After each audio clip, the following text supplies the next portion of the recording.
Ganpati Bappa guys કરી લો શિવલિંગના દર્શન તમે મહાદેવના મંદિરના.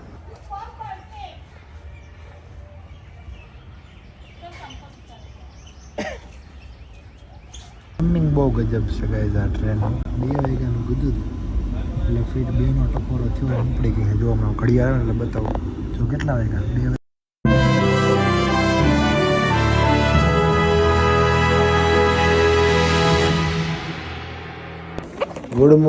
ગુડ મોર્નિંગ ગાઈજી, શુભ સવાર, શુભ પ્રભાત. સવારના વાગી ગયા છે 12 ને આપણે જાગી મસ્ત મજાના રેડી થઈ ગયા છે. વયું જવું છે સુરત ગાંધીનગરથી. ગાંધીનગર હવે જવા નથી દેતું મને સુરત, એટલે પછી કેમ લાગે કે ગાંધીનગરમાં કદાચ ઘાયલભાઈ પરમનન્ટ આવી શકે છે, એવું બી બની શકે છે. ઘણી બધી અટકળો છે, ઘણી બધી મિટિંગો બતાવી છે. ગાંધીનગરમાં કંઈક નવું કરવા જઈ રહ્યા છીએ અમે, બસ એ તમને કહી દઉં છું. એવું બધું છે. મસ્ત મજાના જાગી ગયા છે. કૃષિતભાઈના ઘરે છીએ. કૃષિતભાઈ અને નાસ્તો બાસ્તો કરે, આપણો નાસ્તો થઈ ગયો મજાનો. અને હવે આજના દિવસમાં જાગીને જવાનું છે કલોલ બાજુ એક કામથી. કલોલ બાજુનું કામ પતાવીને કાલના દિવસનો વ્લોગ નહીં આવ્યો મને ખબર છે, એટલે 2-3 ઓલા મૂક્યા. પણ કાલના દિવસમાં હાવ મગજમાંથી નીકળી ગયો. કિશન ખુદ ગાંધીનગર આવ્યો તો હું વ્લોગ ઉતારતા ભૂલી ગયો. પણ કન્ટિન્યુ કરવું તમારા માટે. અને આજે ફાઇનલી તમારો ભાઈ ઘરે પણ જવાનો છે. એવું બધું જે શું થાય છે આગળના દિવસમાં આગળ એ જોતા રહેજો. ઘાયલ સાથે બન્યા રહેજો. તો ગાઈઝ ગાંધીનગરથી નીકળી ગયા છે અને પહોંચી ગયા છીએ કલોલમાં. ખુશીદભાઈ આપણે આવી રહ્યા છે. હું ખુશીદભાઈ સુવિચાર સંભળાવો આજનો કંઈક. ક્યાં સુવિચાર? રાતે મસ્ત લેટ ઘરે આયા, પછી અત્યારે કલોલ આયા અને હવે જઈ દર્શન કરવા લઈ જાય છે. ખુશીદભાઈ ક્યાં લઈ જાવ છો? કપલેશ્વર અમારે કલોલ મહાદેવનું મંદિર છે, બહુ જોરદાર. ત્યાં લઈ જાઉં તમને. તમે એમાં કલોલના મહેમાન બન્યા છો એટલે અમારે તમારે દર્શન કરવા લઈ જવા પડે ને. હા, એ તો પાકું છે ને ભાઈ. અને કલોલથી આપણે જેટલા લોકો વ્લોગ જોતા હોય કપિલેશ્વર મહાદેવના નામની કે કોમેન્ટમાં આપી દેજો. હર હર મહાદેવના નામની. હું પહેલી વાર કલોલમાં આવ્યો, એકવાર આવી ગયો બહુ 3-4 વર્ષ પહેલાં. મારો એક ભાઈબંધ રહે, પણ એ જ્યારે અમેરિકા વયો ગયો એવું છે. વાહ કલોલ, કાલભાઈ ઇન કલોલ ગાઈઝ. દેખો દેખો.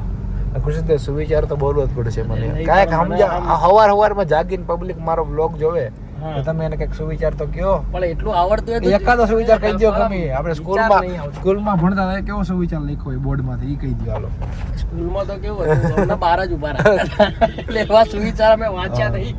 અને તે હજી એક્ટિવા લઈને આવતા હતા ને તેથી આપણે સાયકલ લઈને જતા હતા. હા, હજી એક્ટિવામાં જ છે આપણે જોઈ લો.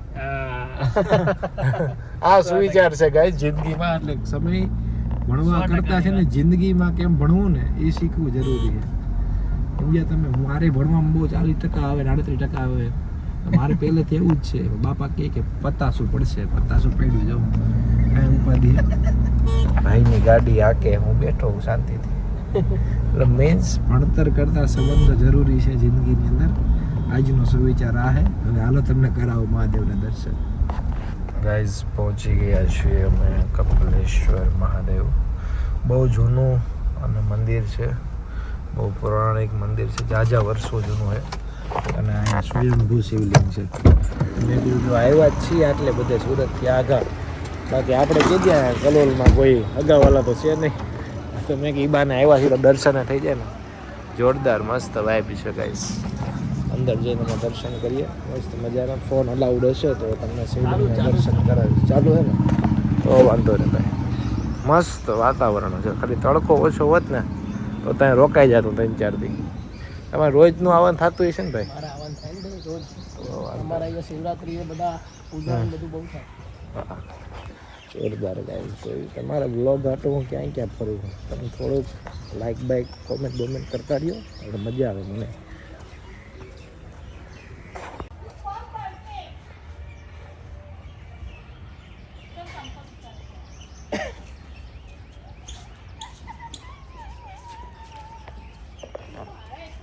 ગણપતિ બાપ્પા ગાઈસ કરી લો શિવલિંગના દર્શન તમે મહાદેવના મંદિરના. મસ્ત મજાના કોમેન્ટમાં હર હર મહાદેવ લખવાનું ભૂલતા નહીં તમે. કરી લો દર્શન. વાહ, મને તો મજા આવી ગઈ અહીંયા આવી. એક નંબર મંદિરનું વાતાવરણ છે, જોરદાર, કાંઈ ઘટે નહીં એવું. પહોંચી ગયા આપણે ફાઇનલી ગાંધીનગર રેલવે સ્ટેશન. ભાઈ મને આવી ગયા મૂકવા. એ કે બહુ થયું તમે ઘરે ભેગા થાવ તમે બહુ ત્રાસ છે ઘાયલભાઈ તમારો અહીંયા આમ ને તેમ 2 વાગ્યાની વંદે ભારત છે આપણી બેગ બધું રેડી થઈ ગયું ને આપણે ઊભા ભાઈને કહી દઈએ ભાઈ હાલો મળીએ સુરત આવો એટલે પાકું બાકી આવતા અઠવાડિયે કરીએ પછી કંઈક મોજ એટલે એવું બધું છે ગાઈસ પહોંચી ગયા છીએ ગાંધીનગરના રેલવે સ્ટેશન પર અને જે સામે દેખાઈ રહી છે એ છે આપણી વંદે ભારત જેમાં તમારો ભાઈ ઘાયલ જવાનો છે વંદે ભારતમાં જવાનો છે તમારો એટલે વંદે ભારતનો મસ્ત બ્લોગ બનાવીશું 2092 નંબરની છે ને વંદે ભારત એક્સપ્રેસ દિલ્હી નહીં મુંબઈ ગાંધીનગર મુંબઈ આમાં C6 નંબરનો આપણો ડબ્બો છે ગાઈસ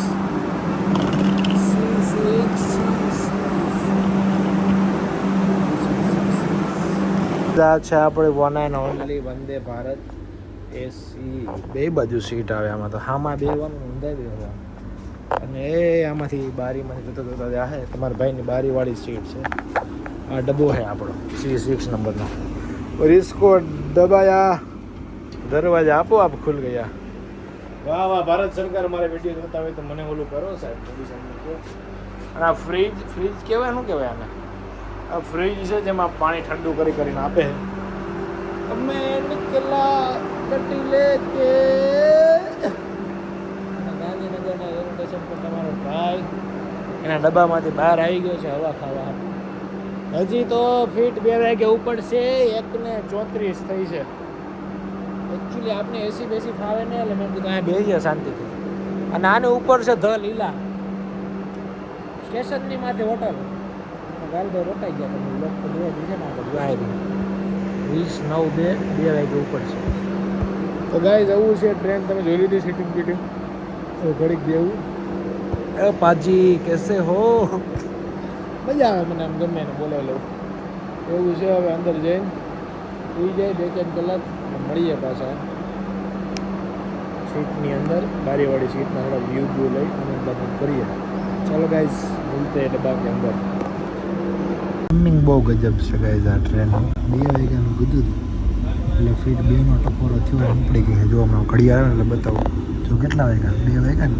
14 એટલે 2 થાય પછી અમુક કે 14 વાગ્યા અમુક એવી કોમેન્ટો મારશે મારા ભાઈ 24 કલાક ઉપર હાલે આ બધું ફીટ 2 એટલે 2 વાગ્યા આપણી વંદે ભારત ઉપડી ગઈ છે ગાંધીનગરથી સીધી અમદાવાદથી વડોદરા સુરત બીજી કોઈ લપ જ નહીં 2 કલાકનો ઘેર શાંતિથી આરામથી ઘેર પહોંચી જવું ચાલો ગાઈઝ મળીએ તો હવે ગાંધીનગરને ફાઇનલી બાય કહી દીધું છે અને અમે આવી ગયા છે તડકામાં હા હવે આ નજારો છે મસ્ત હવે તમારો ભાઈ લાગશે થોડો કેમ કે અહીંથી આવતો હોય ને એવું બધું એટલે ચલો પહોંચી ગયા ફાઇનલી સુરત ઊભો અને તમને ટ્રાફિક ન નડે એ વાતમાં માલ નહીં જવો બધે મેટ્રો જેથી એટલે કયા વરહે મન છે મને નથી સમજાતું સુરત સુધી સ્ટેશનથી 10-12 મિનિટ ઊભો ટ્રાફિકમાં ટી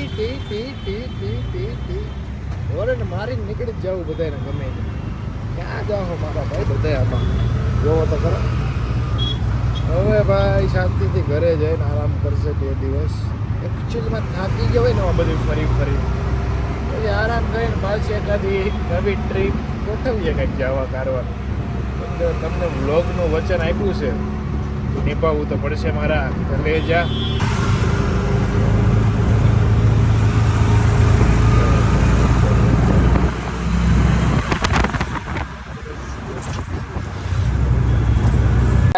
સુરતની ધરતી પર પહોંચી ગયા છે અને ઓળખો તમે ગટિયાને કાળિયાને એકચ્યુઅલીમાં પછી હું તારે એનું એવું કેવું છે કે મારા બ્લોગમાં આવે ને તેનો સંબંધ નહીં થાય એટલે આ ક્લિપ બધી મૂકવામાં આવશે પાછું કાલ સવારે તારે જેને કેવું ને એને કહી દેજો મારે કોઈ નથી હા દાસભાઈને પોહાય છે ને હું બ્લોગ ઉતાર્યું એને કાલ નથી ગાઈસ પહોંચી ગયા છે સુરત અને એકચ્યુઅલીમાં હેંગ આઉટ કરવા કેફેમાં આવ્યા છે એવું છે હેંગ આઉટ કરવા કેફેમાં આવ્યા આપણે હું વાઇબ છે વાહ ગાઈસ તો ગાઈસ તમે જોવો છો આજે હું બાજુમાં બેઠો છું અને ઘાયલભાઈ ગાડી ચલાવે છે. ઘાયલભાઈ હવે અમદાવાદ જે એવા ને એમાં ગાડી શીખી ગયા છે. સીન જે છે કાંઈ. હા, હમણાં ચાવી લઈ લીધી મારા પાસેથી કે લાય મારે આગવી. એમાં કેમ ખબર પડે ગાડી કેમ હાલે? હા, તો ગાડી ક્યારે શીખ્યા તમે ઘાયલભાઈ? શું કે ગાડી તો ભાઈને આવડે જ હતી પહેલેથી. હા, ભાઈ આગતા નહોતા ભાઈ તું ગમે ને એમ કે ઘર ભાઈ આખો ડ્રાઈવર કરી દેતો મને. અચ્છા. પણ લાઈન સીધી નથી આવતી હો ઘાયલભાઈ તમારાથી. જો ગાઈસ આ ક્યાં ગાડી ચલાવે છે. લાઈનમાં લે ને. હા, હવે લાઈનમાં થઈ. તો કાંઈ નહીં, હવે જો અમે નીકળ્યા છીએ. હવે અત્યારે વાગ્યા છે 12 અને ધીમે ધીમે હમણાં નાસ્તો કર્યો ને નીકળ્યા હવે. શું ખાધું આપણે ગાઈસ ને કે? આપણે અમે આજ છે ને મેં ગાઈસ કોઈ દી લઝીઝ નહોતું ખાધું. નામ બહુ સાંભળ્યું હતું લઝીઝનું. તો આજે લઝીઝ ખાધું અને પહોંચી ગયા હવે ગોપીન સર્કલ. જો આ ગોપીન સર્કલ. અચ્છા બે કોમેન્ટ મારશે તો હું શું કરીશ? કાંઈ નહીં, એને કંઈ લાવો કંઈક પ્રમોશન હોય તો કરી નાખીએ. એટલે એવું બધું છે ગાઈઝીસ આમાં તો. અને જુઓ હવે ધીમે ધીમે ઘાયલભાઈ એમ તો 1-1.5 કિલોમીટર ગાડી ડ્રાઈવ કરી. અરે કઈ જિંદગી પહેલી વાર થોડો તો પણ કેમ ન આવી ગઈ એમ અત્યાર સુધી? એક તું પછી દર વખતે એમ કે તું જાય કેમ એટલે છે. તારે પછી આરામ કરવાની ટેવ કરે ને. તો સારું, ચાલો તો બના રહો. હમણાં મળીએ પાછા આગળના બ્લોગમાં.